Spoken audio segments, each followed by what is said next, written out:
What if you had 72 hours notice? A natural disaster, a grid-down scenario, civil unrest, whatever it is, and you had no shelter ready. Most people would panic. But a small group of people already know something most don't. You do not need to spend $50,000 on a prefab steel bunker. With the right design, the right cheap materials, and 1 weekend of work, you can build a shelter that is genuinely, structurally strong. I'm going to show you exactly how. Material by material, step by step. Everything in this video is real, buildable, and backed by basic civil engineering principles. Let's talk about why cheap materials are actually the right choice underground. Steel is strong in tension, it pulls well. But underground, you don't need tension strength. You need mass and compression strength. And that is exactly where concrete, timber, and packed earth absolutely dominate. A single standard concrete block has a compressive strength of around 1,900 psi. Fill its hollow cores with rebar and concrete. You're at 3,500 psi. That's stronger than the concrete in most residential buildings above ground. Mass also means radiation shielding. Concrete absorbs gamma radiation. Packed earth absorbs it even better. This is why civil defense shelters going back to World War II were built from these exact materials, not steel. Site selection is the most important decision you make, and most DIY bunker builders get it wrong because they pick the most convenient spot instead of the right spot. 3 things to check before you dig 1 shovelful of earth. 1. Stay at least 10 feet from any foundation. Digging too close undermines your home's structural base. 2. Check your local water table depth. Your county geological survey will tell you this for free online. Your bunker floor needs to sit at least 3 feet above the seasonal high water table. 3. Probe the ground first. A 6-foot metal rod pushed into the soil at your site will tell you about rock layers, root masses, and soft spots in 30 minutes, saving you days of wasted digging. Now let's build. The excavation is the hardest physical part, but the most important structural decision is made before a single block goes in: the floor. Rent a mini excavator for 1 day, typically $250 to $350. It does in 6 hours what takes 3 people 3 days by hand. Your minimum dimensions for a functional 2 to 4 person shelter: 8 feet long, 6 feet wide, 7 feet deep. Once the hole is dug and squared, spread a 4-inch layer of gravel on the floor and tamp it firm. This is your drainage layer. Over it, pour a 3-inch concrete slab. Let it cure 24 hours before any weight goes on it. And here is the step most DIY bunker guides skip: install a perimeter drain. A simple perforated pipe running around the inside base of your walls, sloping toward a small sump pit in one corner.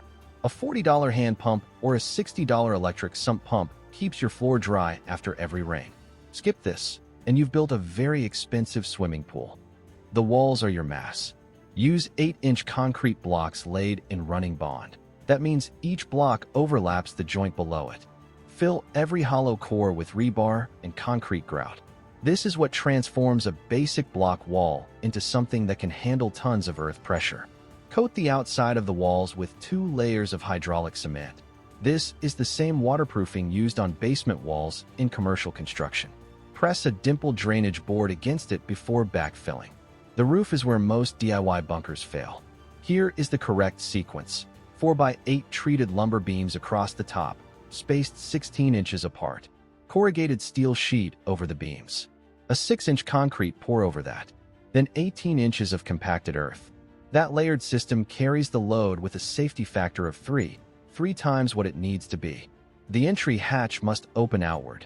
An inward opening hatch can be sealed shut by debris, soil movement, or blast pressure. And build a second exit. A simple 12-inch PVC pipe tunnel angled up through the soil at the far end. If your main hatch is blocked, this pipe is the difference between escape and entrapment. A bunker without ventilation is a sealed coffin. 2 adults consume oxygen fast in an enclosed space. You need airflow within the first hours. The simplest system: 2 4-inch PVC pipes, 1 intake, 1 exhaust, positioned at different heights inside and angled above ground outside. This passive system works with 0 electricity. Fit a HEPA filter to the intake for dust and smoke filtration.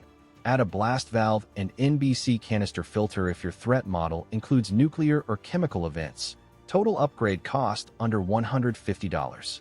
For power, a 12-volt deep cycle battery bank charged by two 100-watt solar panels on the surface, wires routed through conduit, powers LED lighting, phone charging, and a small radio for around $310 total.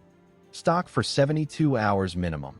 1 gallon of water per person per day, plus 1 gallon for sanitation. Canned and freeze-dried food. A first aid kit. A bucket toilet with waste bags and quicklime. A battery radio. And a physical copy of your emergency plan, because phones die and memories fail under stress. Let's talk real numbers. Materials for the bunker structure itself, around $620. Add the one-day mini excavator rental, and you're at roughly $920. That is your baseline, a structurally sound, waterproofed, ventilated shelter for under $1,000. Add all the upgrades, NBC filter, solar power, blast valve, sump pump, and you're at $1,500. Maximum. Compare that to the cheapest prefab options at $8,000 to $60,000. The DIY version is 20 times cheaper and built from materials with proven civil defense track records. A weekend, under $1,000. Materials you can get at any hardware store. A shelter that follows the same engineering principles used in civil defense construction for 80 years. You don't need to be rich to be prepared. You need to be willing to dig. If this video helped you, share it with someone who needs it. And drop your questions in the comments. I read every one.